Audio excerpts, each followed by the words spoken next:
Do you get recognized? I do. And then the crazy thing is that people say, oh, you haven't changed. I'm going, are you freaking kidding me? I haven't changed. But I take it as a compliment. I think what they're saying is that there's an essence that's still there. Because I know that I've changed. What do they do when they see you? Well, ask me to say pork chops and applesauce.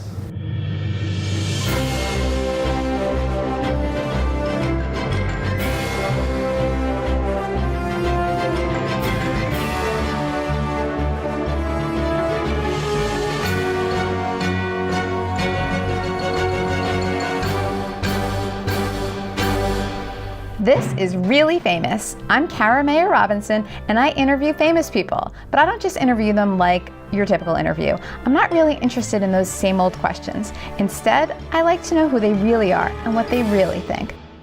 Today, my guest is Christopher Knight. Yes, it's Peter Brady from the Brady Bunch, one of my favorites. Chris also has a furniture company. It's called Christopher Knight Brands. Check it out at ChristopherKnightHome.com. I met Chris recently at his beautiful beach home in California.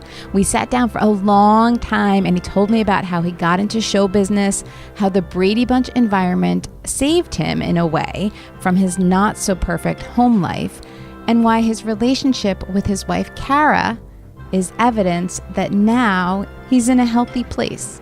And yes, he shares a ton of behind-the-scenes Brady Bunch scoop, like which real-life Brady sibling provoked who, and what really happened between Barry Williams, Greg, and Florence Henderson, Carol. Also, in case you didn't know this, and I admit that I didn't know it until just before I met Chris, he was on a couple of reality TV shows in the early 2000s. One was season 4 of The Surreal Life. Another was My Fair Brady. It followed his relationship and marriage to model Adrienne Curry. If you'd like to hear Chris dish on details about what it was like filming his reality shows, I have a separate bonus episode you can listen to. It's short, maybe about 10 minutes.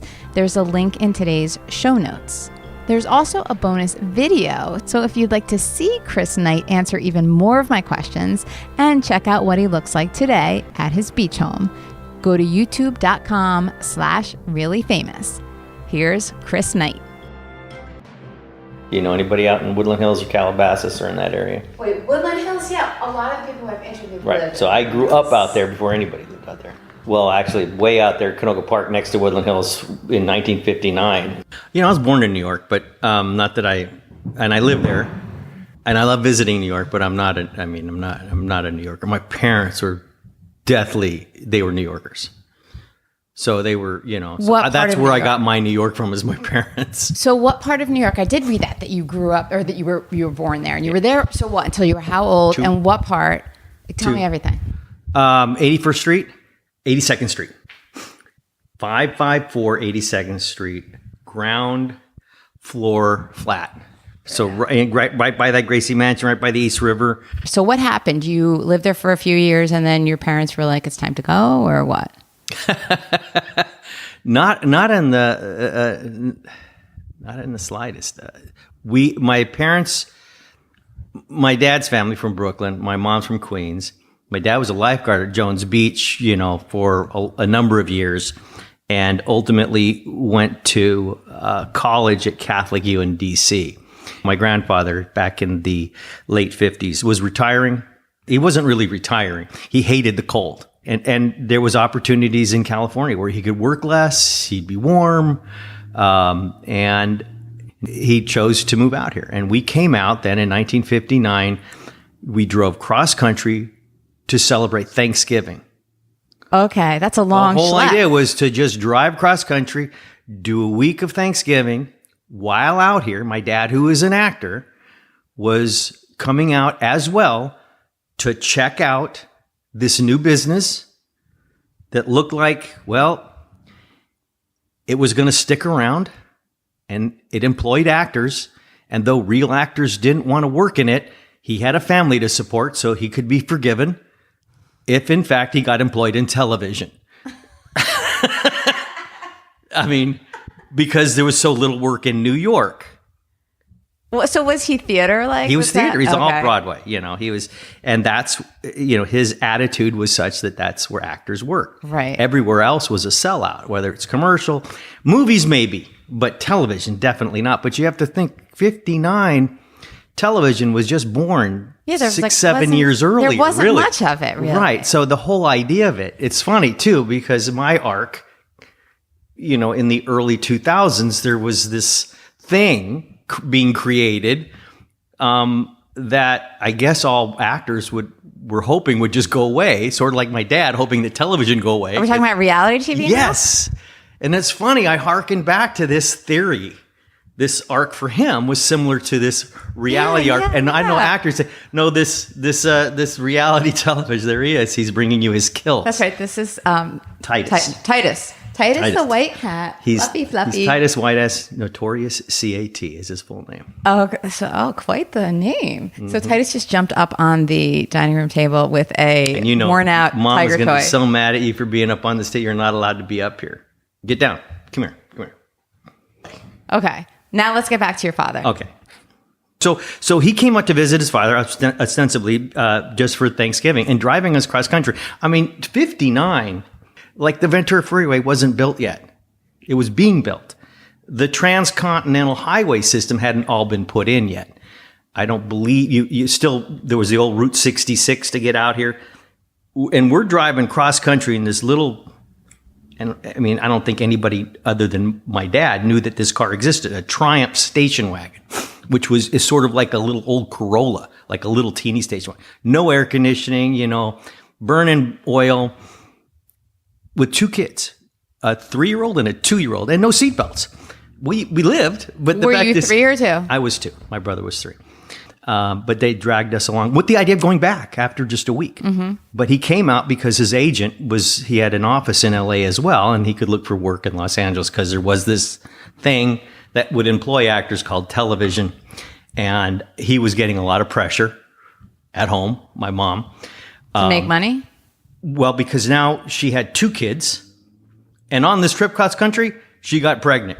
So he's going to have a 3rd kid, and they live in a 1-bedroom flat in New York that wasn't big enough for 1 child. Now they had 2, and now they're having a 3rd. So my mom, in her mind, was already in a different place than my dad because she realized, wide-eyed and panicked, how are we going to support? We can't support the 4 of us. How are we going to support another mouth? And we certainly can't live back where we're living.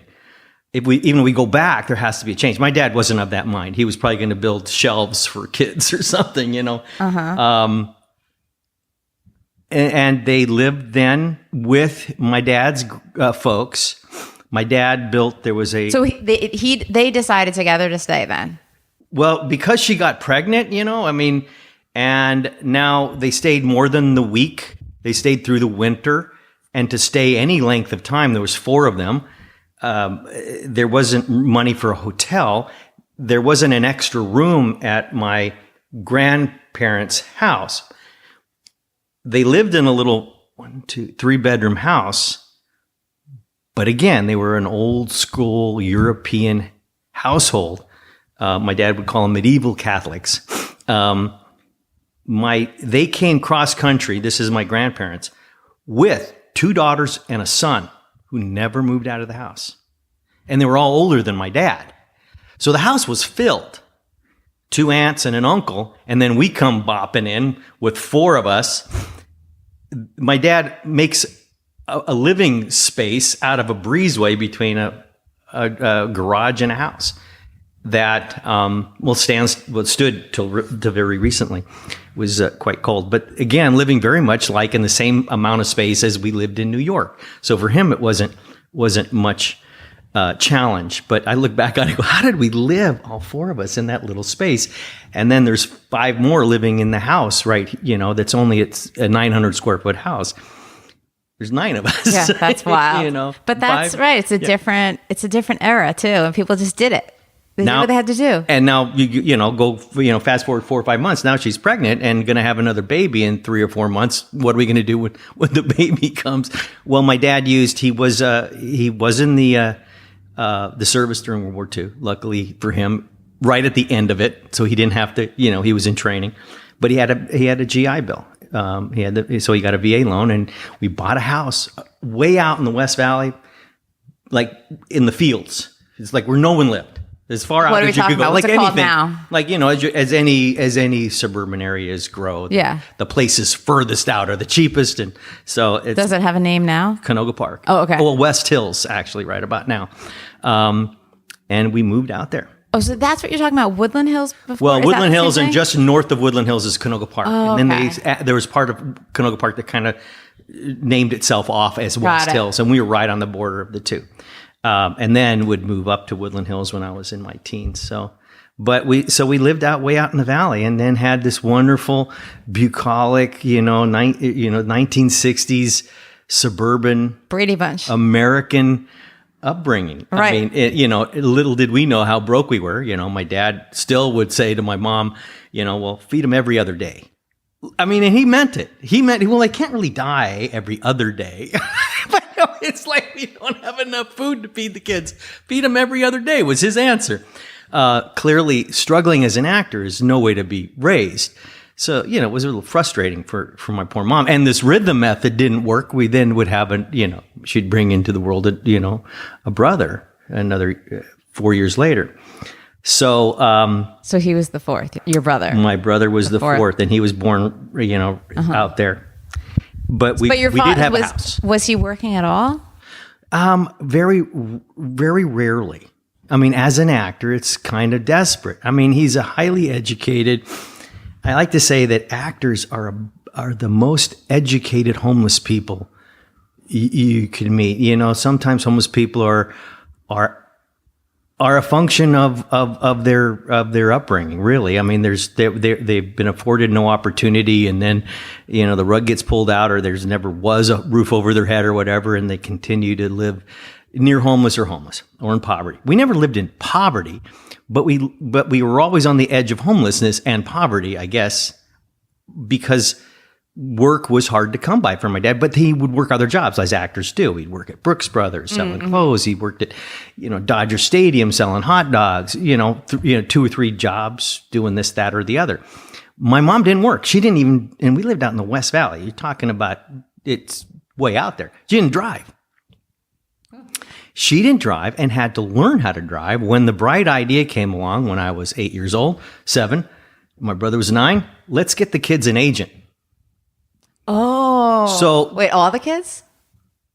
Well, at this point, my sister was only 5, so she might have been a little young. But yeah, her too, eventually. And my younger brother and him too, because, his old school view of it will put the kids to work. Sure, like a farm, like a farm. If one actor only works 1 month a year, then 3 actors can maybe work 3 months a year. Right, it's the benefit of having a lot of kids. Right. Well, yeah, and putting your kids More to hands. work to live off of is also not the way I would do things. But he's coming out of a different era, and that was the impetus for us to get an agent. Ostensibly, again, he told us it was because then we can put money. You can put your own money away for your own college, and ironically, it would actually work out that way for me. It didn't work out that way for my brothers and sisters. But like my brother never worked. So he never got a job. He never got a job. Same agent though. One guy. We went on the same interviews together, and my mom was convinced he'd be the one. When you say interviews, you mean auditions, right? We called them interviews back then, but they're auditions. Yeah, I was with somebody yesterday. I was with Marion Ross yesterday, and she was calling them interviews as well. They're interviewed. Okay. Like a business interview. Yeah, more than an audition. There was a little auditioning going on. Well, I mean, on occasion there would be some auditioning. But you were the only one who got anything? And then I would go on and I'd get the job. I got the very first interview and then just kept working. Well, and then so after 2.5, 3 years of him going on interviews, which is a pain in the ass, if you live in the West Valley and your mom doesn't drive and you have to go to interviews, I mean, it's but if all of you are going to the same ones, at least the odds are. He and I, now my sister, and now you're going in 5 different directions. But we didn't come to that point. So he just had no interest in it. I don't blame him. I mean, after a while, it's like, why do I want to waste my afternoons going to an interview, and not work? there's a point at which you just say, listen, the math isn't working. But for me, it was like awful because you go to school and you have all these plans with your friends. School's out at 3:00. It's a short afternoon, but for a kid, there's immense opportunities between 3 and dinner, and plans that one makes. And then I come home and I see my mom dressed up, and I know what that means. Oh, that means that whatever my plans were are scotched, and I'm getting on that freeway with her smoking in a car and back then it was still an hour either way with traffic, to do an interview. You might be in the interview for 10 minutes, less, 5 minutes, but it still took an hour to get there and an hour back. And you would do this, 3 days a week, 4 days a week, maybe.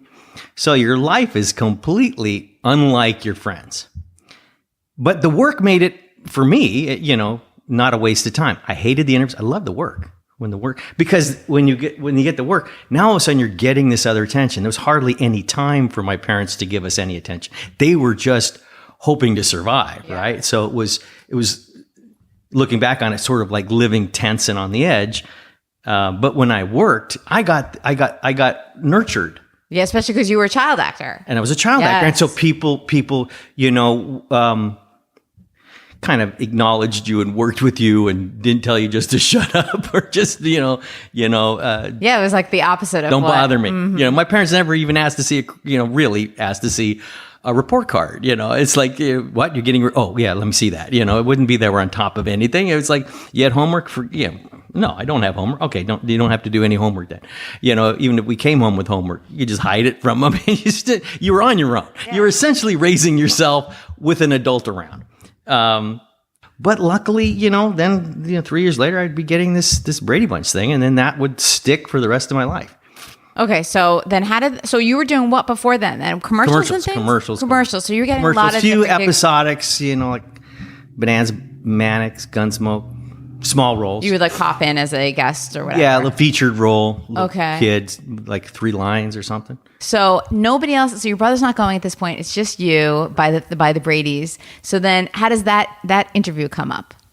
I don't know. And what's it like? It was probably 100 of them like that. So so you were treating it as if it was just the same thing. It didn't mean anything to you. No, you look back on it, romanticize it. It was you knew this one. You could paint all that kind of picture, but no, it was just another sequence of 100 interviews you're going on in the course of, any 6-month period of time. And it just happened to be that I can't even remember the interview. That's what I was guessing. Remember the original interview. I can't remember. I know there was some kind of screen test. But I don't remember even employing acting. It was just standing up. I think they had cameras. I read somewhere that they thought that you looked like Reed. That was the and so they had to, and then so it's all luck. And I think I'm blessed with an attitude about life, which is that 90% of us and what we're experiencing is luck or bad luck, but it's fortune. It's just being in the right place at the right time but also I agree with you. But also if you did 100 of these, so odds are also in your favor that at some point you're going to find something not as big as the Brady Bunch. No, there's not that at all. If you look at the numbers, the chances are it's like 1 in 10,000. It's probably the same to win the lottery. Yes. If you bought enough lottery tickets, are you going to win the lottery? No. Okay, there you go. Yeah, no, you're right. There is and I would find this out later as an adult when I became a casting associate and had a good 4 years witness to what the talent pool is like, how big it is, how broad it is, and how most of it will never work. And how that seems to be very cruel because there's just not enough opportunity for all the talent that's out there. And the one that gets job is really not about talent. Now, it might be between the 1st and the 10th. They're all the same. After that, maybe the talent is not the same, but there's at least 10 people for every role. But of those 10, only 1 or 2 will exist as an actor for any length of time. Okay, so what happens then? You do your interview that you barely remember, and then what? Don't remember. And I didn't, pay attention a lot to that which was around me, and a lot of it wasn't even apparent for us to see. I would learn about it in retrospect that there was a second cast that was ready. What? So Sherwood, and I would learn this later from Sherwood and Lynn Lloyd, and Sherwood I believe Schwartz. Sherwood Schwartz, who created the Brady Bunch. So he had 2 casts ready to go, and of course, and it's very simplistic, but it makes it easy to describe. We had dark hair, the boys. The girls had blonde hair. Well, he had an inverted cast. He had blonde boys and dark-haired girls Get out selected, here. and he had another mom and another dad. Joyce Bulifant, who I believe had mostly, when I knew about her, she had blonde hair, but I think back then she had dark hair. And James Franciscus, blonde. But they wanted Robert Reed. Robert Reed didn't want the show because he was just finished with the Defenders after doing Barefoot in the Park on Broadway. He did the Defenders, became an Emmy-nominated actor, was highly regarded for his acting, and then went off and picked up the role on Broadway from Robert Redford, who was himself a burgeoning star, doing Broadway, doing Neil Simon on Broadway. They are then doing Barefoot in the Park as a series. And Robert Redford's not going to do it because he's sort of making the move at that point into feature films. And so it's Bob's. They offer, I'm not sure how deep the contract went, but I believe Paramount hired him for Barefoot in the Park. And at the last minute, ABC decides to change the cast up on Barefoot in the Park. And this is really kind of novel looking back on it, because this is the late 60s, maybe because of recent events, civil rights events, that literally we had just lived through. But they decided to go African American with the cast, which was a pretty progressive approach for back then. Now he's got a contract, as I understood, with Paramount, and doesn't have a show. And they come up with the brilliant idea to offer him the Brady Bunch from Sherwood Schwartz, who wrote Gilligan's Island. For him, it was offensive because this is not the art. This is not a Neil Simon. This is completely upside down from what he thought he was getting into. They must have offered him, a ton the of moon money at this point. It couldn't have been based on the budget of the show, because we had a very low budget. I am sure that the network just bankrolled it. I mean, not the network, the studio, because they were on the hook, I think, for a contract with him. They had to stick him into something. And they sweetened it enough, so he said yes. That was what chose the cast. And cast the die for dark-haired boys and blonde girls. Isn't it funny? So all those things these little for you to become boom. All Peter these Brady. things have to fall into place. I remember also about the show. It's coming back to me now, that though I don't remember the interview itself, another bit of just good fortune and the stars aligning. My dad had a fascination with Tijuana, because in Tijuana you could buy stuff for a dime, even though they wanted $2 for it. You could bargain them down. He was a natural, bargainer. So we would go down there, and then he would smuggle booze back. Like, he'd buy more than you're allowed to bring across the border, and or other things that we probably didn't need, like clay pots. So on one, he worked on he did Shakespeare in the park down in San Diego a number of summers. And this summer he was doing some Shakespeare. And it was an all summer long thing. Family was down there. They, put you up in a little home. And of course, he's now in San Diego. He'd go down to San Diego. He'd go down to Tijuana and buy pots, put them in the car, take them across the border, put them in the temporary apartment residence. Well, after a while, he has more pots than he can get home, right? Because he's got a family down there. Now, wasn't really thinking ahead, like, how many trips are we going to have to make back to LA because you got so many damn pots? Because, the guy said yes when you offered him a dime. Ultimately, he realized too, he had to surrender to the recognition that, well, he's going to have to take a trip up with the pots. So he called home, our home, where his sister, our aunt, was house sitting, the dog, that he was coming home early for X reasons because he had to drop off some pots. Oh, good, my aunt says, because Chris has a callback. And it was a callback on this thing at the time. It wasn't the Brady Bunch. It was a Bradley Brood or some other name. And, okay. Well, I'll bring Chris home with me then. And we'll go on the interview and then I'll come back. And it won for the pots. I'd have never gotten the role because I would have missed the callback. Crazy. Yeah. That is so wild. So there's all these unique kind of intersections that have to spark for something like this. For me to be here today talking about this legacy, we look back on it like it was, like we even knew at the time what we were doing. It wasn't a success. We look back on it because it's existed and lived in this evergreen fashion for this entire time, from the time of the late 60s till now.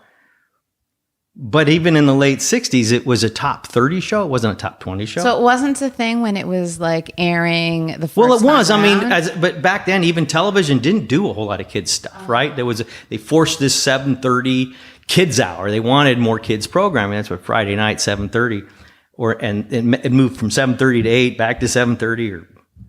But they had this idea of a family hour. But television wasn't reviewed any differently if it was a project for adults or a project for children. I mean, I don't see true critics reviewing Nickelodeon.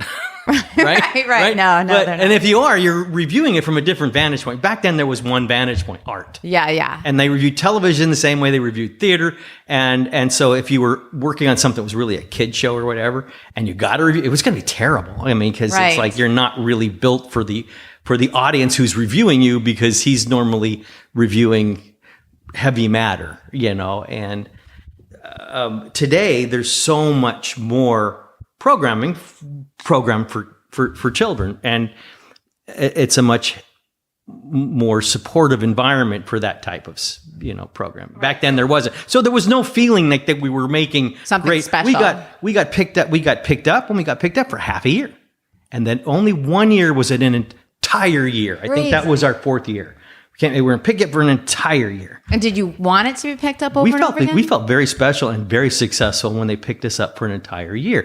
When you're a blockbuster, you're going to definitely pick you up for an entire year. Just buy the whole year. But when they're picking you up only, for 13 episodes, and the back half would be 10 episodes, it's because the ratings are right there kind of on an edge. Although when you look at the size of the audience, it's only 3 networks.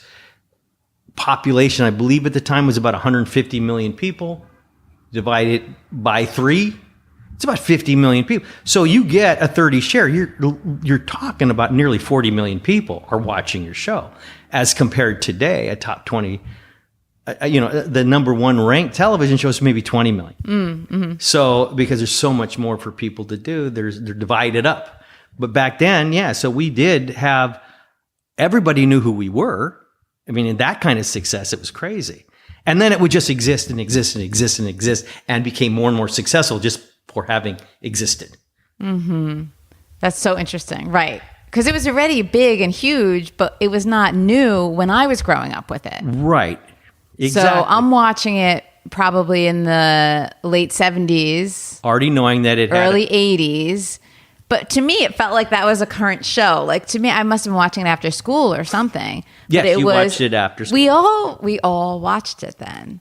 It was presented to you and clearly became more of the success when it was stripped in the afternoon for an hour, like 2 shows, or 2 hour block, 4 shows, and not in any particular sequence. Didn't understand why they could never really. They had them all. Why didn't they put them kind of more in sequence? They never did. They did. It wasn't a serial like that, so it didn't need to be. But they like do the first year, then to do second year at least, because they didn't do that. They would mix up the seasons. They kind of jumble them all up. Yeah. Well, when they did it back to back and blocks like that, and I don't know who makes up, that scheduling and why they did it the way they did. Nonetheless, it just continued to feed children a concept of the American family, which, as we would see, would on the outside continually eroded. So we ended up being the last man standing of a genre, which was already, if you think about it, the Bradys in the late 60s was a throwback to families in the late 50s and the way that America was depicted at that time. It was just now in a more modern house and with mom and dad in the same bed. Mm-hmm. And they were the first. It was a mixed family. Right. It was Blended family. Blended. But you forgot about that after the first season. Right. You forgot that they were a blended family. If it wasn't for the song, you'd have completely forgot about it. You have to be reminded that, never out of any of the kids' mouths were things like, "You're not my mom," which can't help but to happen in a mixed family in the real world. So the whole idea of the blend was really sort of just to get it started. And after that, you're acting as a complete unit. But that's what made it successful. That's also what drove Bob crazy, is that it wasn't real. And that's where you'd have that kind of, and I didn't notice it when I was involved in it. I never knew of a rift between Bob and Sherwood. Kids, yeah, you kind of operate in this this lower level, the stuff that's going on in the offices and the tension. And so you're in, me and Mike are trying to figure out, how to get up on that rafter up there. We're clueless. We got other things that we're dealing with. So I'm sure it was around us, as Barry says that he was aware of it. How My much mom older says she is was Barry than you? How much older than you is he? 3 years. But at that point, that's not that much. But but attitudinally, when we were first on the show, it might as well have been dog years. 10 years, because he was the youngest of in his family, 2 older brothers, always thinking of himself as one of his older brothers. So he was a mature. He didn't want to have anything. Anyway. He was an adult. He got emancipated early. Oh, he did legally, but not in the first years. He did. He got himself emancipated at 17.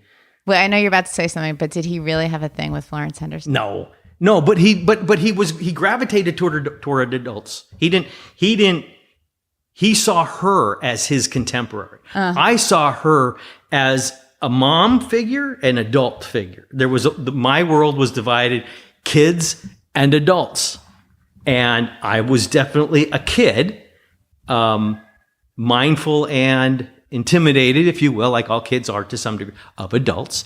Barry had none of that barrier. To him, he was already an adult, not intimidated by adults, but he had no need for children. So, but he related to the adults more. That's what I'm saying. So he was always relating to Florence, and she thought it was kind of, I'm sure from her vantage point, it was just rather odd and cute. From all of us, from our vantage point, it's kind of weird, cheesy. Who does he think he is? But he always did think of himself as not part of us at the beginning. And then as we all grew up, we sort of marinated together. We sort of became this family. We became the family you saw. We weren't related, but we spent an awful lot of time around one another. We were in a really wholesome environment that depicted a family and was built for the kids. There were 6 of us. Most television shows that have a child on them, sort of it's an appendage, right? You're kind of like attached to the show. But you were the majority by far. We were the majority, and right? So and Florence and Bob knew this was a show about the kids. Yeah. The parents weren't the stars of this. This wasn't like I Love Lucy and Ricky's Friends. We never really met Ricky's friends. Matter of fact, we hardly even saw Ricky. Ricky was barely there. Right. So this was a show where the kids weren't disappearing. This was more, Tom and Jerry. Tom and Jerry? Cat and the Mouse? Yeah, Tom and Jerry. Tom and Jerry and all those, those Looney Tunes? Those Looney Tunes and Warner Brothers cartoons, where if they're going through a household and there's a parent, all you see is the legs. Oh yeah, right? Yeah. From whatever the star's vantage point and is. The bottom of the legs. Yeah, and you don't really. The parents are really just you're aware of them. They're in the environment affecting it, but you're not necessarily dealing with it. Our show was more that.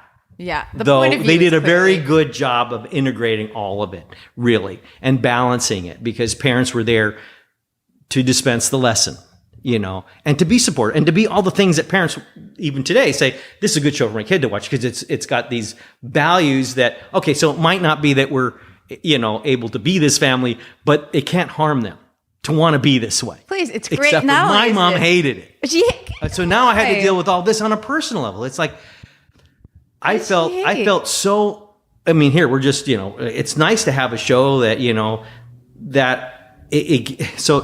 what's the difference between working and no one knows you're working is at least you're making some money. And at intervals, when you get the job, there's sort of a acknowledgement or reward. It's a trophy, whatever. Not that I'm counting my money, but I just know that the world gets a little bit brighter when you get the job. There's a feeling, a lightness. It's a success. And then working, you get a little bit more tension than you normally would get by others, not your own family. And then it goes away, and then it comes back, and so it's sort of like there's something there that it'd be nice to have more of that. You get a series, and it's the life lasts like 6-7 months of a year. You're bathed in this stuff. Where was I going with this? You were saying that your mom didn't like it. So and I'm hoping that it's a success, but I come out of this acting family where they're artistes. My mom was an artist. Not that I ever saw her paint. She stopped painting as soon as she started having children. She had an attitude very similar to Bob's. Now she's a mom here. Doesn't get to vocalize it. Both because they were like a little higher. They were high in mind. This was banal and beneath them. But mind you, we were the family that most needed the work from a child to support the family. Right. So we understand Robert Reed's thing, but like your mom should have been loving my it. dad, right. in recognizing he needed to do this thing called TV, ended up not doing enough to support the family, but I did. So it's like, well, by proxy, this thing was working, because now I'm doing the television. And my dad was a little bit more generous in attitude and thought and position. Interestingly, he wasn't the one who was aggressively anti-Brady, but my mom was. She really hated the show, and to the point where she hated what it stood for, and that was really confusing for me because it made me not think that the show was any good, because constantly reminded how it's like artistically banal. It was, it just was silly. Well, I'm looking back on it now as I'm going, of course it was. It's a kid's show, for crying out loud. But I remember she getting mad at us as kids watching the Flintstones. And she says, that show's not for you, right? Oh, so it wasn't just the Brady Bunch. Well, I'm kind of getting it, watching it. It's just because it's built on, Ralph Cramden as, the archetype, now it's called Fred, but it's approachable. I'm probably not going to enjoy the Honeymooners at the age of 9, but the Flintstones works. But she'd hate us watching television. She really was one that, and this is where she was smart. She fed us good food. She didn't like sugars back in the day when no one was really teaching that, and good outside. And there's nothing harmful that can come from you being outside in clean air and sunshine. Well, as it turned out, the air wasn't so clean. And then the sun was burning holes in us, as it would turn out. But she thought that being inside, and she was very bright, and so school was also important. Even she wouldn't ask to see your report card. She hated the show, and it was very confusing for me because it's sort of like, I kind of like it. I see what she's saying. Yeah, maybe it's not going to win an award because clearly we're not in the running for any. So others must feel like she does about the show. But it was nurturing. Yeah, it was so much better than Home. Home wasn't that. Home was really a survival pit. It was it was aggressive and difficult. So there was a piece, and it was almost like a representative family kind of that I was adopted by, that I could sort of use as a tool to measure my own family. And I think that's why she really hated it, because she once said, "There's no family like this." That makes sense. But I was intersecting with more people than she was, and we'd be interviewed about this. I remember doing Michael Jackson. You remember Michael Jackson? Not the performer Michael Jackson. Michael Jackson was a television, radio talk show personality in Los. I think he was syndicated nationwide, but he was in Los Angeles, and he was very popular, AM radio, and we were invited to do an interview show with him. And he opened up, he was a talk show, so he would talk to the audience. The audience would call in. So we sat there as they opened the mics, And the subject was this, the Bradys, and how do people identify? And there was a split of the people like my mom who hated the show because it wasn't real. And then others who say it's just like my family. And literally the other side, it's not at all like I'm a latchkey. I was raised a latchkey kid and I used the show as a surrogate. It's like, I'm glad I had it because I had nothing else. So it's sort of, when I got from it was, it has a place. It's not that it's bad. If you're looking at it as art, you're looking at it the wrong way. So those people who didn't like it thought that somehow it was teaching, it was going to leave people disappointed because there's no way that their life could be like that. And it's like, okay, I can get that. It's almost like you're setting people up by this. It's like, no, this is just an example of, of a functioning family. If what you want to say is, listen, let's not show them any functioning families because they might possibly want that. That's fucked up. It's like, no, let's give them an example of a functioning family and maybe more people will function. I know personally, if it wasn't for that, I wouldn't have any view of a functioning family. It's funny too. Any of those people calling in negative, they were never kids. They were never the audience. Sure. Parents. They were always older, never watched the show. From the point of view of a child. They would have been adults who knew about it even when it was first out. So they were already, because our audience was really from 5 to 14.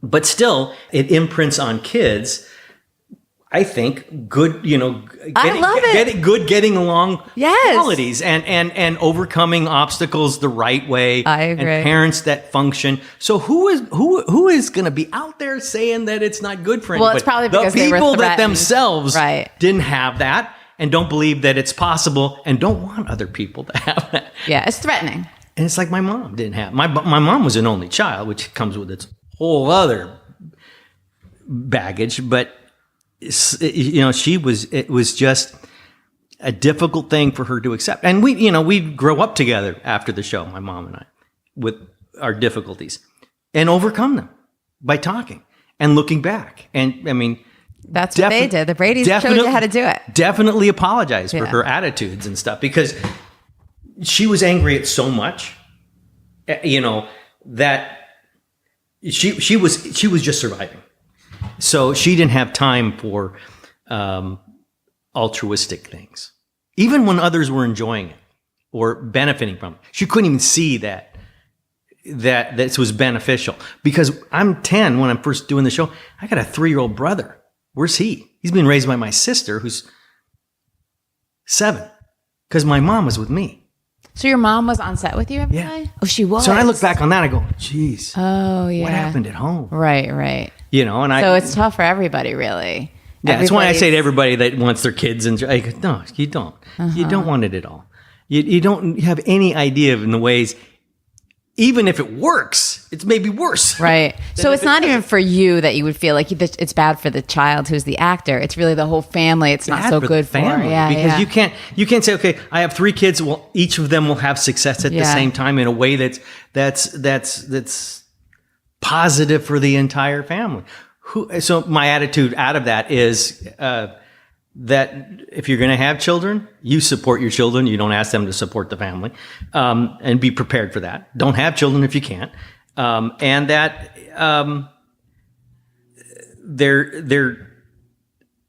the family comes first.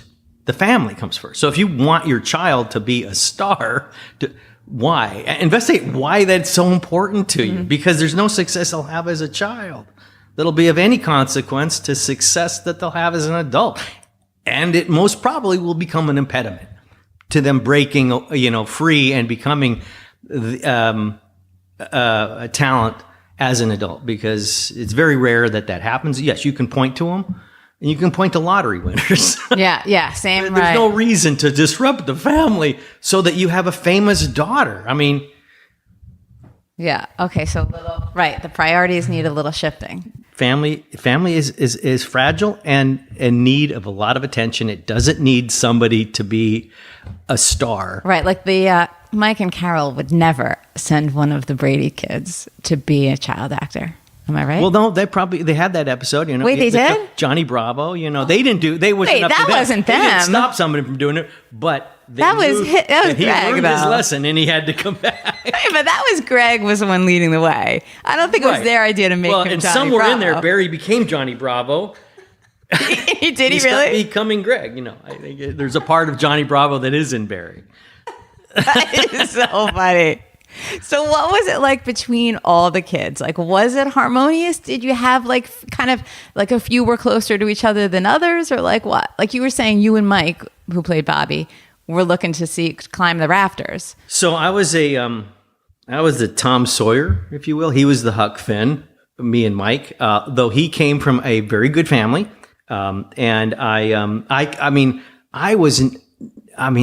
had to get on my dad for stealing, right? As a kid, I'm 5 years old, and I know it's wrong.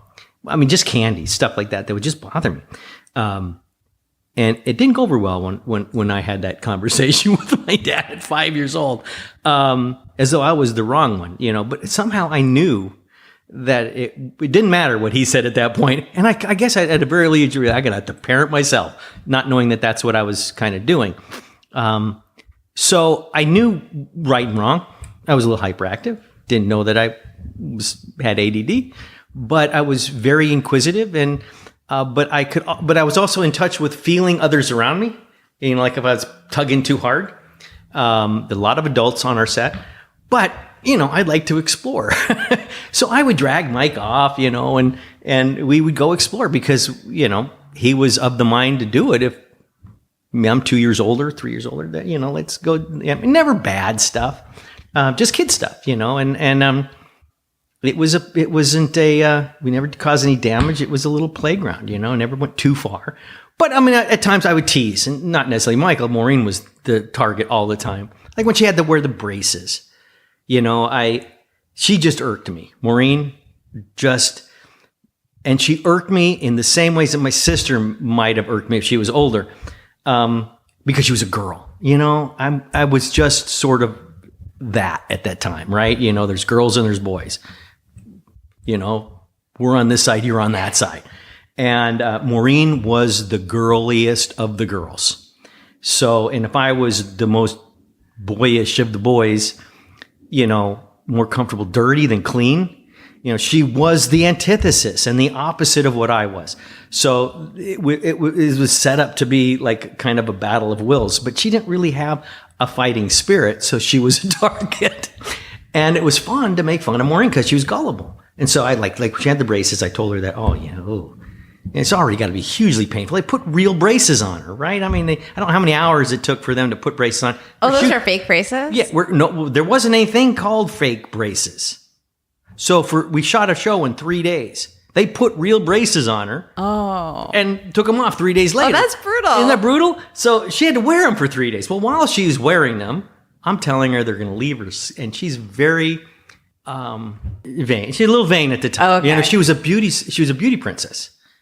It's what it was like a in real life, little pageant winner at 5 years old, right? Oh, she was? She was so beautiful, she was a China doll. She was like a little doll, right? And I'm sure that was, always, that was her value probably to everything around her, right? And might have been what got her into, I think it's what got her into acting, and probably got her jobs is not necessarily skill at 5 years old. It's just looking really angelic and pretty. And so, that's what she needed to be to engender love. And so I needed to dirty that up a bit, right? So like with the teeth, and I would tell her that it was going to scar her teeth, and she wouldn't be able to smile, and then she'd cry, and then her mom jumped on me for that. It's like, okay, on occasion I'd go too far, but those are the kind of things that I did. And we would do practical jokes on one another, all the time. And a lot of times it was a group of us. We had frogs on the show. This was later. Now I remember the frogs and right. the pizza and the drive-thru. We had a classroom, and we had desks that lifted up with an inkwell. They just refurbed some old school turn of the century desks. Wait, for what? For you to actually have classes? We have classes. Yeah, so for your actual education. Right. So, and we put our books inside of that, and that's where we'd have our school, in the schoolroom. I took the frog. Their frogs were this big. Dragged one away from the set, and put it in her desk because she could not touch the frog. It's like squeal time. So with that kind of squealing as a potential, you're gonna make that frog and her You're going to get as close to her as you possibly can and get the squeal out of her, just because. And to this day, I marked that because it was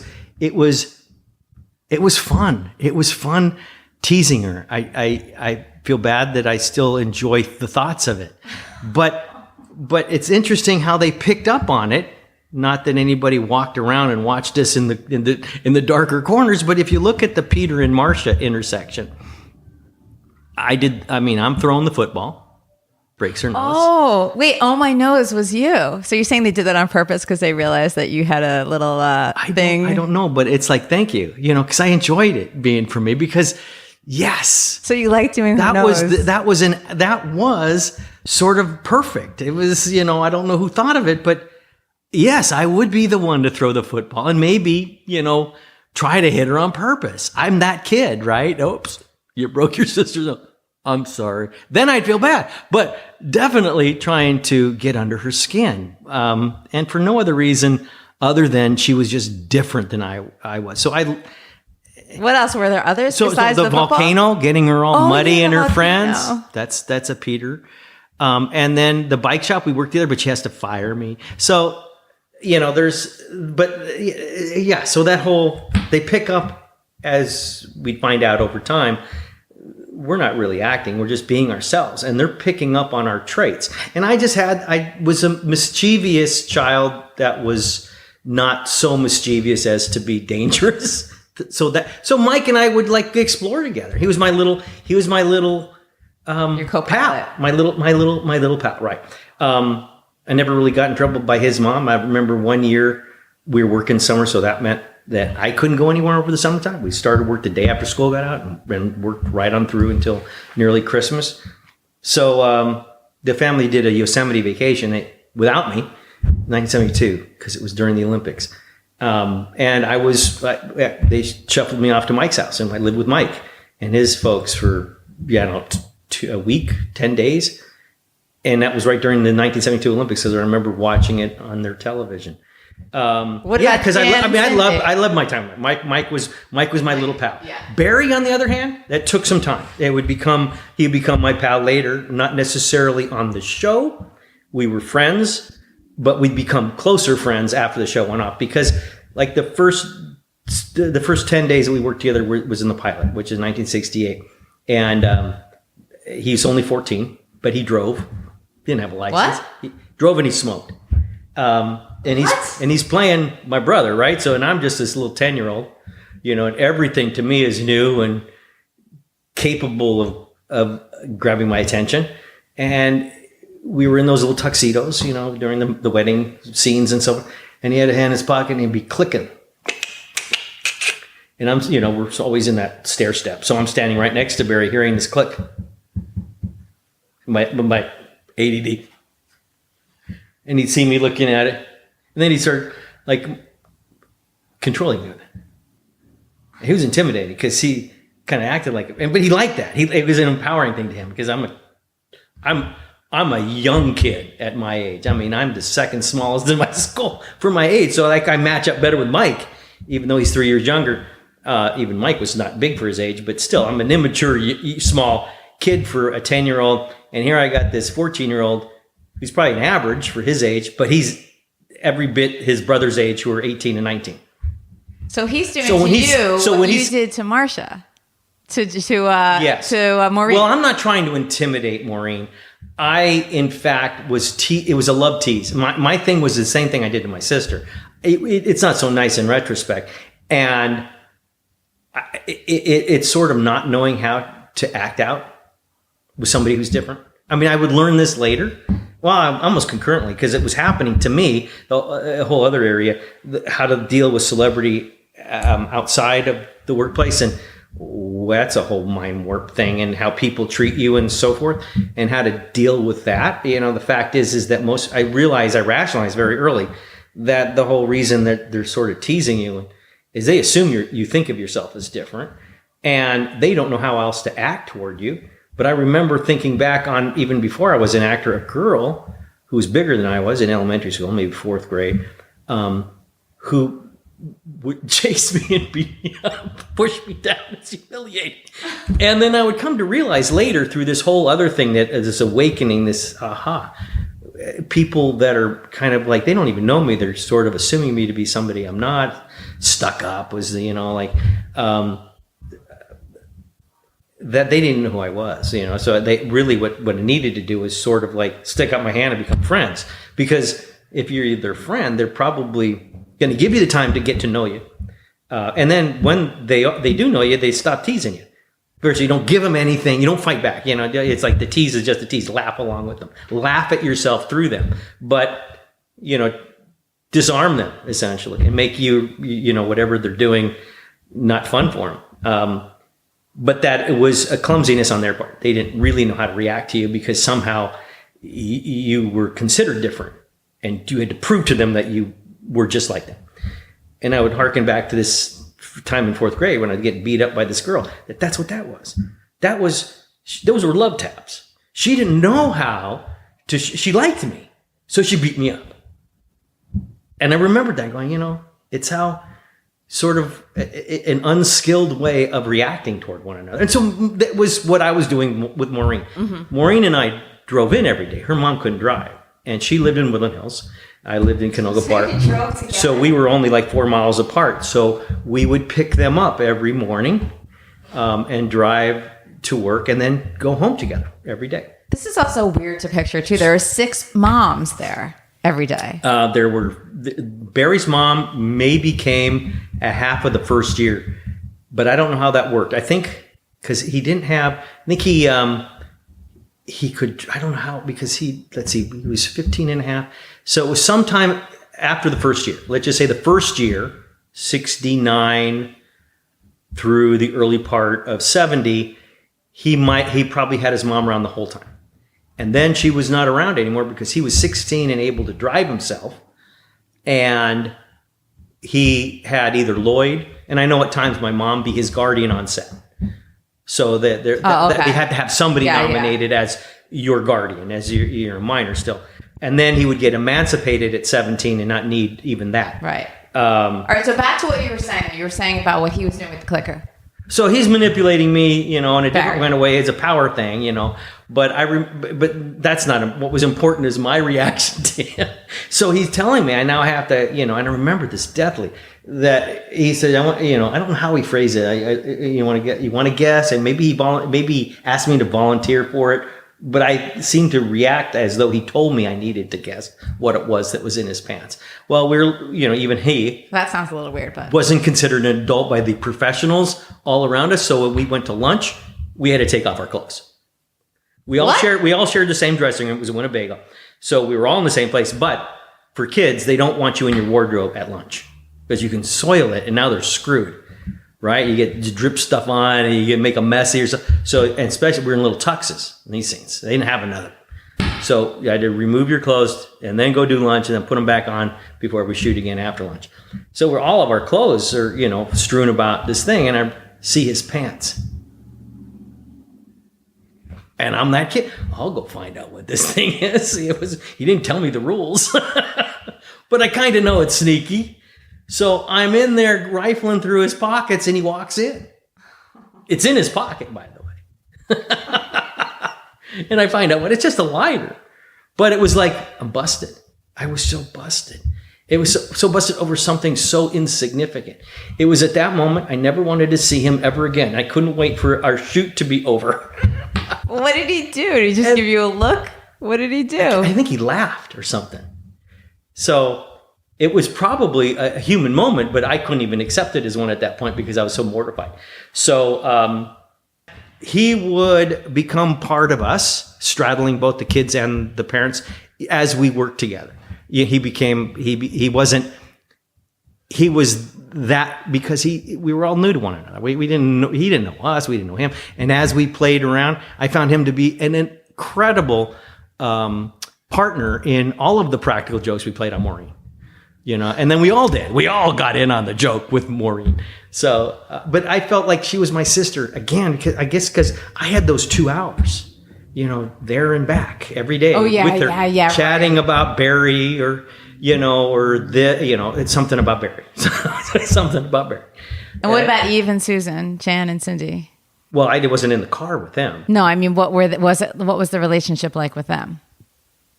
Well, Eve and Maureen were close, became close friends. Oh, okay. Mike and Susan were close friends. We were all kind of friends. Which is interesting because that's the way it played out on the show, really. Right. It was Marcia and Jan a lot together. It was Bobby and Cindy together a lot. Right. And you against Peter against Marcia. Yeah, there wasn't as much of me and Mike together as there could have been.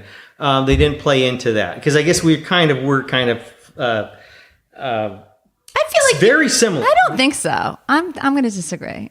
I feel like there was a lot where Greg was separate and Peter and Bobby were like always together in the bedroom together. It was really mostly in the bedroom, I guess. The two of you were a duo. Well, because he was the oldest, and he was three of us in one bedroom. That's the part that might have been a little bit unreal.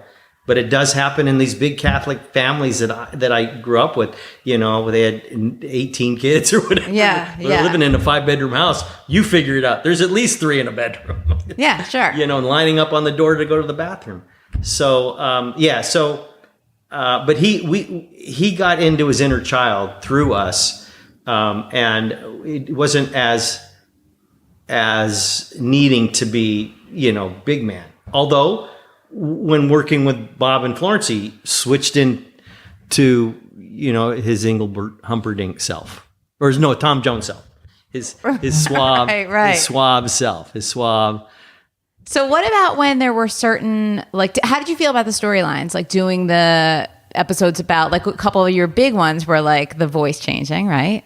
When it's time to change. Hated that show. You hated it? Well, it's all the personal things that I'm carrying around. I was very untalented in music. Like, there was none around me growing up. There was music. Eve's family, his dad was a composer. And there was some music in everyone else's family. Barry wanted, he didn't want to initially be a performer. He was a surfer, cool dude. But we recorded a Christmas album in the 3rd season, and it was a struggle for him, but they gave him a Holy Night, which is not an easy song. And he discovered he wasn't very good at it. And that's not how Barry was a really gifted kid actor. But when he had that taste of music, found out he wasn't really good at it. And it's just like Barry, to take something that he struggles with and he'll beat it into pate, learning it. In other words, I'm going to become better at this. And that's kind of from that, put him on a track on musical theater, and that he owns to this day. That music was going to be, where he goes. And so he loved the music, and I hated the music. I hated the music because I wasn't any good at it. And I knew it, and that was okay with me. I was like, but it kind of spoiled music for me because I internalized this thing and was forced to do it. And knew I shouldn't be. And I, looked at audiences that we had to perform in front of me. Go, they paid money for this? I go, this is we're awful. But it was it wasn't a dream of mine. It wasn't something that I wanted to do. Whose idea was it that we should create a musical act? You really felt like you weren't good at it, but everything was going. I was tone deaf. I knew that. And I was arrhythmic. But they didn't seem to care. They kept having you sing. Is that why they changed your voice? Well, no. So on the so we're doing. There's 2 different tracks. So we do this Christmas album. They try to have them sing "Rudolph the Red-Nosed Reindeer." Everybody else has a solo or song, and they can sing into a microphone when the track is playing. I can't. They have to have Maureen. I can sing to the radio, right? I mean, if somebody else is singing, I can sing. But if you take that person away, no idea. Absolutely none. It was baffling to them how anybody could be so oblivious to music. And I said to him, there was a song, at some point, I got the music in me. It was my perfect example for them. I go, the song, I got the music in me? Yeah, well, I don't. And I was fine not singing. But really? Now, how interesting. Couldn't they just replace your voice with somebody else's? What's the big deal? Right, they could. And so the first video expression of this, because we did this album, and that's when I really discovered how bad I was. It's like, great, don't have to do that anymore. And now because, Barry, likes to sing, Maureen can sing, Mike's got a He's incredible. Eve grew up with singing. And my mom, literally, because she's the business mind of the moms, says, there's the Cowsills, there's the Osmonds, there's the Jackson Five, there's the DeFranco, there's all these families singing, and they're on the same magazines that we're on. Bobby Sherman, Davy Cassidy, even those two who were actors end up singing because there's money to be made in music. You got a captive audience. These kids should sing. My mom's idea. It's like, Mom, you going to come ask me? What about you having exposed me to music earlier in my life? So maybe I would have some talent. You're just going to throw this at me now? And basically she's saying it's a business. It doesn't matter what you do. People buy it. And it just, that depressed me. It was like, oof. It makes me never, and on a professional level, ever want to do something professionally unless you're a professional at it, capable of being proud of the profession, not wanting to hide, because especially when you're performing, it's hard to hide performing. So you can get up there and fake it, but no one else is faking it. But to a degree, I had to do that. But it becomes very apparent when everyone has a solo and you don't. Mm-hmm. So we had to do, and then we did concerts because my mom came up with this great idea, and other albums. And then the music came into the show, and the music came into the show, and the first place it entered was on this episode. It's a long story to get to this point. So all this backstory about the, this, like you say, agitation, yes, this tension, all this yeah, baggage on singing. Now we're singing on the show, and what are they doing? They're pointing it out. They're not even hiding it. They're pointing it out. I didn't see that they probably had no clue what they were doing. It wasn't like we're going to make Chris's voice crack because he can't sing anyway. But that's how I took it. It was a. No, I look back on it. It's the comic element. It was the perfect thing. But music wasn't something I wanted to be recorded visually doing at all. I mean, that was something that, everybody else wanted. I didn't. Like, even you didn't want to be there. I'm picturing you with the headphones on, like in the studio or something. Like you're all kind of rocking to the music. So you were not into that. You're like, let's not even film the whole thing harkens back to the studio and doing that stuff and knowing how, how bad I am at this. I get these looks from Mike. It's like, I'm a failure here. I get it. Don't grind it in. Maureen probably loved it. What about the pork chops and applesauce? Is that any better? That was, who knew at that time? I mean, it's a weird thing, and I don't know what the answer is to this, but there's something that happens in communities of people. There's something that we're all tethered to that's similar between dissimilar people. Because this pork chops and applesauce being an example of this. It wasn't as though I said that line and some kid heard it, chuckled, thought it was funny, started saying it, shared it with his friends and over social media, and then others said it, and then others said it, and as a social media wave, it grew to be a thing. Because there was no social media. Right. So many tens of thousands of people chuckled at it for some reason, and it became something that they would say or said something. And they didn't know anybody else did. They didn't necessarily share it with each other. It was internal. So it wasn't a big network of people thinking pork chops and applesauce was kind of funny. During that arc, when it became, pork chops and applesauce really became something that people want me to say. Right, why? Really? Because there's one line that I did all the time that I thought would be one thing that would catch on, but it was more forced. What? It was wow. I would do these long wows because wow. And I probably did that 10 or 11, 12 times over the years. But wow never stuck. Yeah, I can't even picture you doing it. Right, pork chops and applesauce stuck. And why?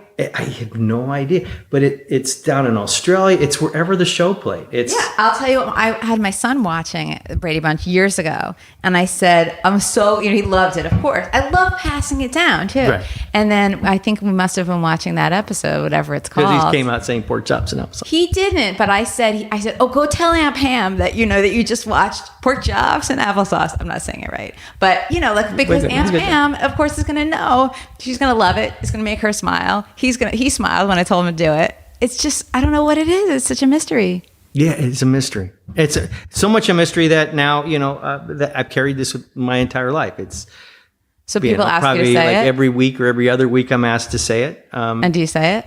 I do say it, but I called my production company. My corporation is Pork Chop Phenomenon Inc. And I'm the only person with a pork chop phenomenon. I have to believe. I don't know if there's anybody else that has a pork chop phenomenon. Certainly not the same one if they have a pork chop phenomenon. I bet not anyone at all, but that's the one. So I'll embrace that because it's kind of unique and kind of special, and it's a gift to me.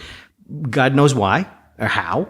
So you didn't try to shake it off then after? Well, no. I mean, there was a couple of years when this thing, by the time I was out of school, I would definitely put this in. I didn't really want to act anymore. I didn't know what I wanted to do, but I wanted to, find out what I wanted to do.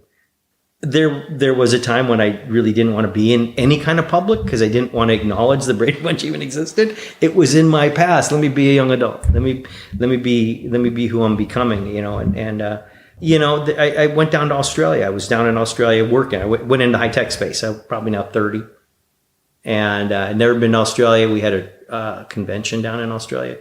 And I'm thinking, I'm going to go down to Australia. No one's going to recognize me. Because at this point in my life, the thing is running in the afternoons every afternoon. And, I'm not working enough. I worked enough until to keep me kind of interested. I finished my high school, then tried to go through UCLA, got stuck. Not that anybody knew it, but it was because of this thing that I would learn that I had later, the ADD thing. I mean, as strange as it is, but I had no problem with sciences. But if you asked me to read any literature, man, it would take me forever. There's no way I could keep up the course load. So at that time, they also were doing the variety show. Ironically, what is it? Music. But it's like my escape back to something that, at that point, I knew I did, and I could do it pretty well. I couldn't do the singing part, and they're asking me to do a variety show. And that's when I learned that life is filled with irony and lessons of sorts. So I'm going to have to go back into the cauldron because the other one was like another black hole. It was like, I didn't know what it was. No, I've never ever heard the term ADD, and there was I just thought, I don't want to face the fact if I'm really just lazy. I don't know what this is. I'm not learning disabled. Am I? But it was clear that I had some issues that were beyond my control. So I went and did it with the understanding that I wasn't going to have to do much of the music. Just do a lot of the sketch stuff because that's what I like to do. I'll be Harvey Korman. And they ended up making me sing. So it was ridiculous. But I did the best I could and tried to shake the being totally ass bent on music because now I'm an adult. Now I'm like 20 years old. But I'm seeing Bob have a blast. He's worse than I am. So, he loves it? He just loved the singing. Of all the things, right? So Bob loved putting Carmen Miranda hats on and, dancing around with fruit all over him. He loved it because it was such a departure. For him, It wasn't something he had to take seriously. It's like asking him, getting paid to do something that you would do at a party, and no one's going to blame you for being no good at it. So I learned from that too, that this isn't something I intend to really make a living out of. Then just do it as best you can and have whatever fun you can have with it. But then, I worked up until like mid-20s, and then all of a sudden work slowed down.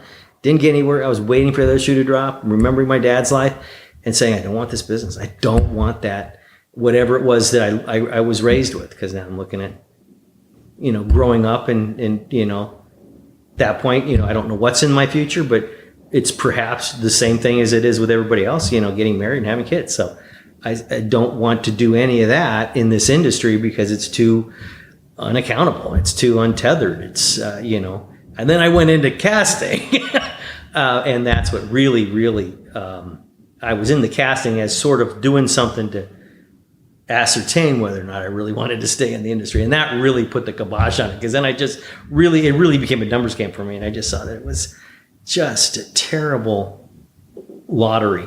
So you started a casting? I didn't start a casting. A friend of mine had a casting agency, and then I became her assistant casting. So you did that, and then you were like, okay. Well, I decided that I really needed a job. I needed to find a path through life that diverged from the entertainment industry, because I couldn't. I had too much vision into it. Maybe not as positive as it should have been, just simply because not so much the casting experience, but with the casting experience and how I grew up, I just couldn't find the stomach to do that and literally bide my time waiting for something to happen. I needed to have, I'm just about 30. I needed to make time. I needed to make something of this time. I needed to move on to another career course. And I was always most interested in science. That's where I wanted to be. Okay, so hold on a sec. How did your castmates do with those years? Because you were all in a similar position, except they maybe didn't have that family perspective that you did about it being a tough industry. So were you still in touch during those years? Did you compare notes at all? Moderately. Because listen, this thing, every 7 years, there's something new that they want us to do that's Brady's that bring us back together. And we had grown up together, so we're like cousins. It's like almost no time passes. Yeah. Once we get back together, just you look different. You got children that keep growing up. So we're friends living in different places. Not seeing each other with regularity. Working to some degree or not working in other. Barry was kind of doing his musical theater thing. Mike wasn't in the industry at all. For a time there, he was going to school in Utah. I think he went on the 8-year plan. I'd hear reports because friends that went to Utah, that the big deadhead, he was just stoned all the time. It's like, that's so different than the Mike I knew who grew up, he was a Mormon kid. And that they work on having like a Jewish family, a very wholesome and supportive unit for family. And then he goes off to school in Utah, just totally becomes a deadhead. And, people would see him at school saying he was passed out on a bus. And, it's like, okay. Probably, I saw Susan because she got married. I'd see on occasion. Maureen was going through her issues. She had some drug issues and stuff after, some years, and I'd hear about it. Barry and I started playing a lot of tennis. We played some a lot and became closer and closer friends as adults.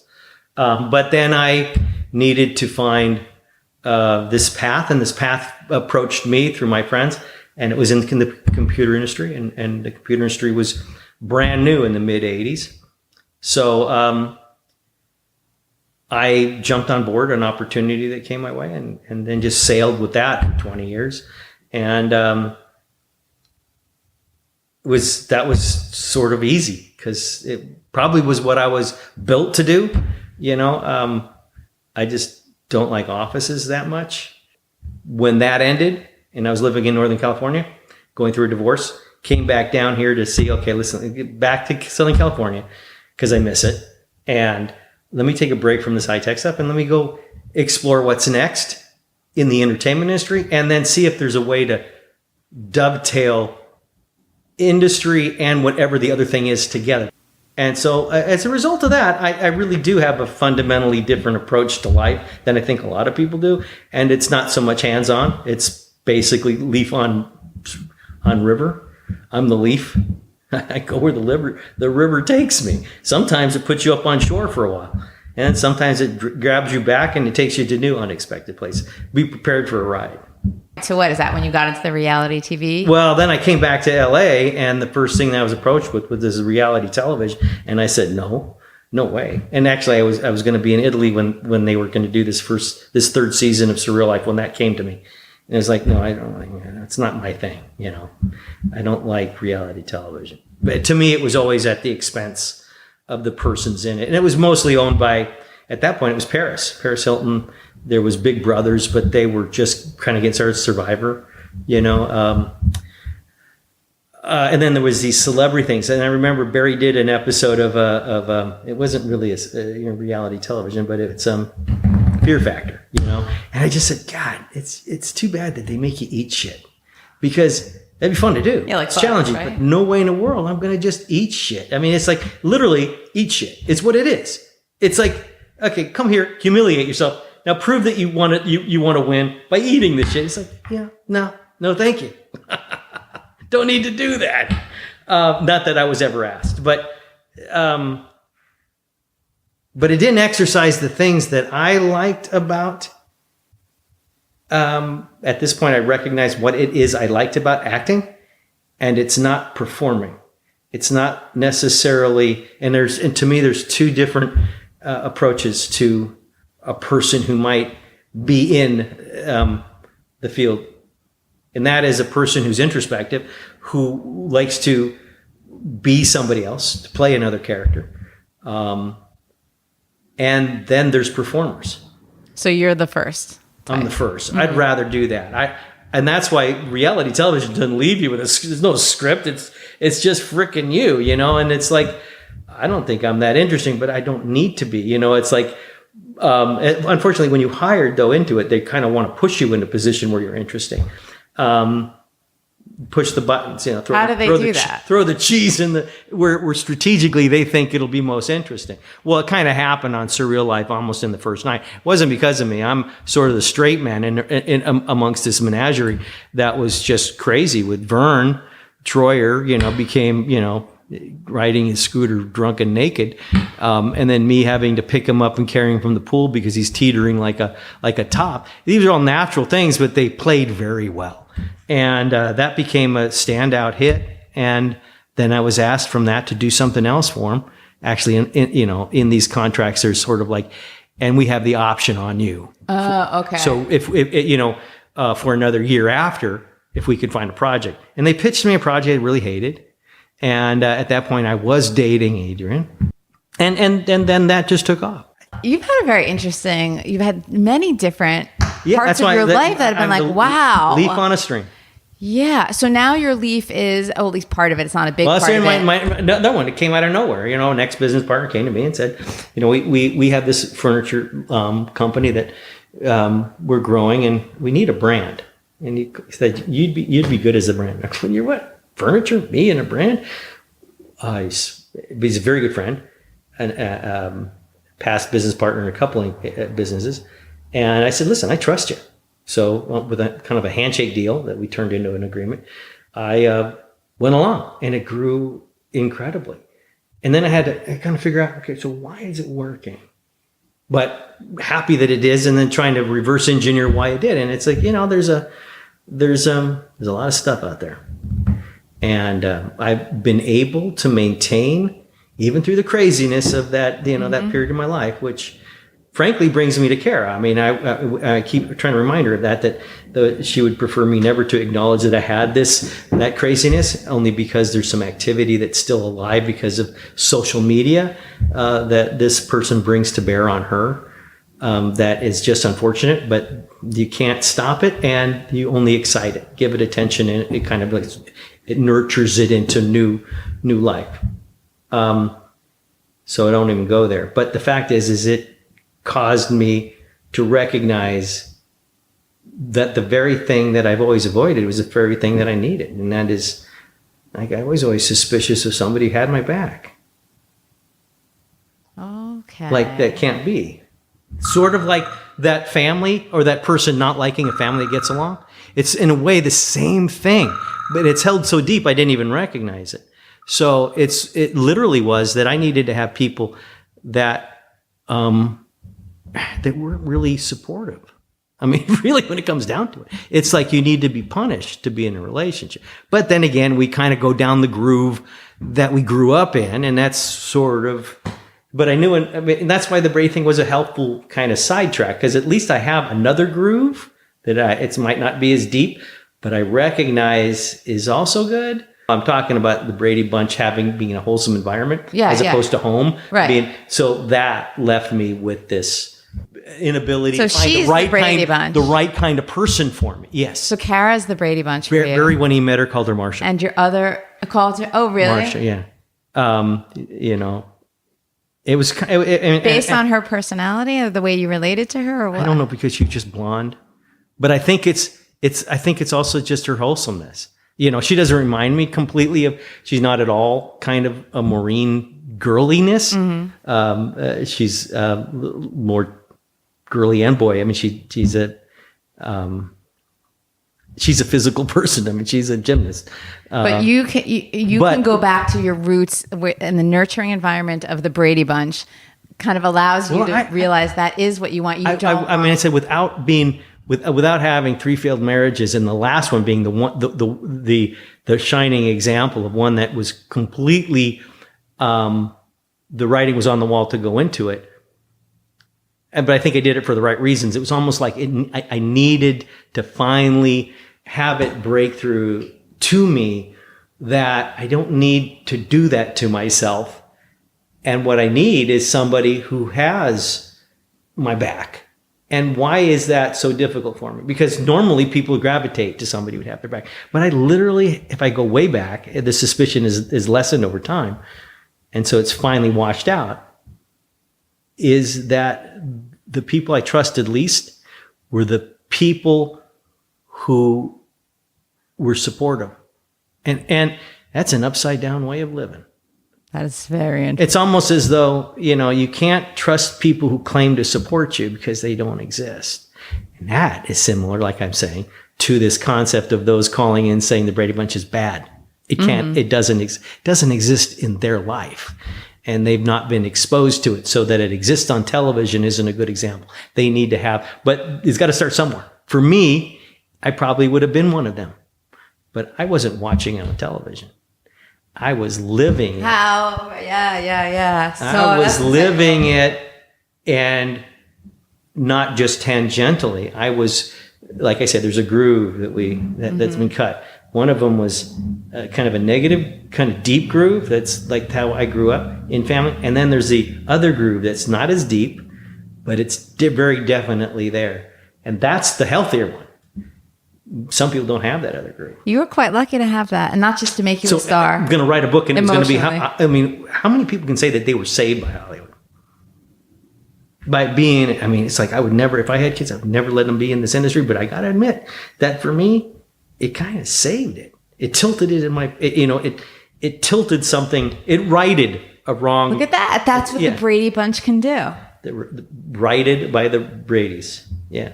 It's funny. So I'm a journalist. I was a journalist before I did the podcast. And I remember at one point I had this idea of an article that I thought would be great, but I never pitched it or did it or anything. But it was everything I needed to know I learned from the Brady Bunch.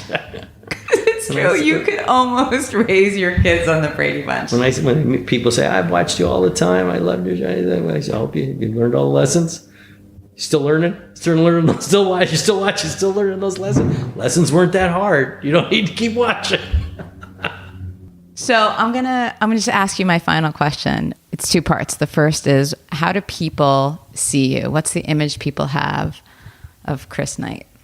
Well, I think coming back to my acknowledgement of why this brand worked, and that is they trust me, and somehow through all this, and I didn't close the loop on this thought, that through all this craziness of life, I have maintained an ability to be trusted by an audience that's wide open, that's varied, and it's an esteemed place to be, and I don't want to damage that, but what causes people to trust? I don't know. Some people might be too trusting, and certainly trusting somebody you really don't know, but that you've just had a glimmer of, it's an honor. But I want to be somebody that they can trust. So how do people see me? well, since none of us really see ourselves correctly, I'm probably the person least apt to be able to answer it. My view of myself is that I'm just a little kid with the choice to go where I want now. I don't know. Who am I?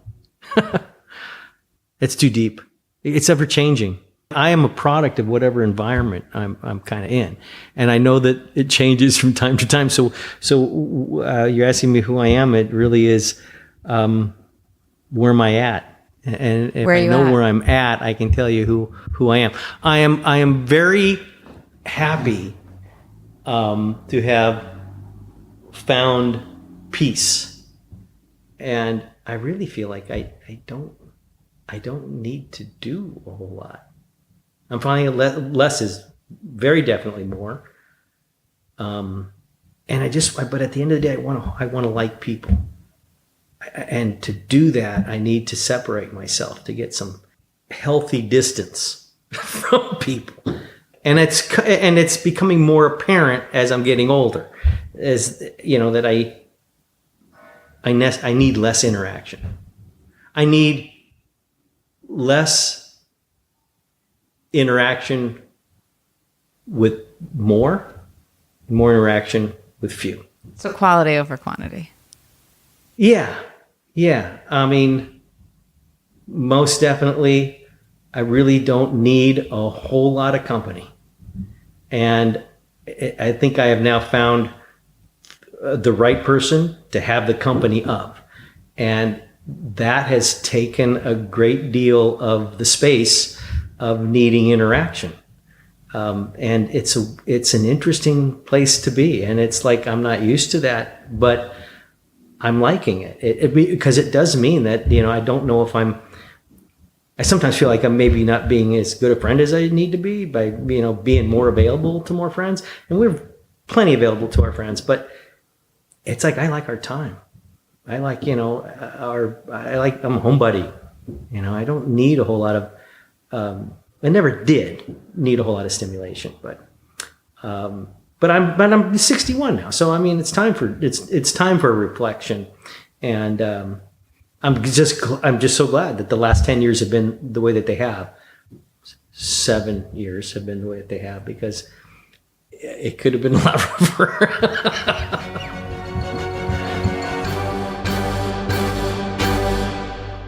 That was Chris Knight. If you want more, click on the show notes for a link to his bonus track with inside scoop on his reality TV experiences, and check out the bonus video at youtube.com/reallyfamous. Thanks to Bob, Jamie, and Pat for being my superstar Patreon supporters. If you want to support the show, go to Patreon. That's patreon.com/reallyfamous. I'm Cara Mayer Robinson. Thanks for listening to Really Famous.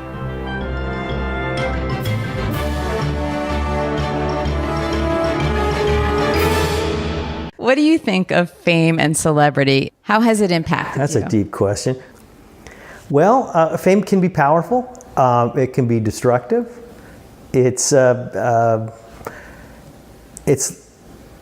like fire. It can be useful, but you can also burn down the town and yourself by getting a little too intimate with it and trusting it too much. Any life regrets? Any life regrets? Little ones. I mean, maybe not regrets, things, I should have done that. I wish I would have finished school. I wish I could have. I wish I could have known that, I had this thing there were probably people out there that could have helped me through it, because I do well with a lot of information. And, I would have enjoyed, school had I been able to conquer some of the stuff that ADHD sort of brings with it. If I was just aware of it and had people around me perhaps aware of it. And I would have been, maybe if I was born 20 years later. What is one thing you're grateful for? The obvious thing is the thing I'm grateful for, because it still bears fruit today, 50 years later, and that's, I'm very lucky for the choice that Sherwood made in hiring me, and then all the luck that it took for the show to remain on the air for 5 years, and then for it to continue to exist for another 45 years. And in a very personal way, I'm also very lucky for the experience, because it provided me an alternative family environment and structure that was healthy. So to balance one that wasn't as healthy that I had at home. And who in this whole world knows you the best?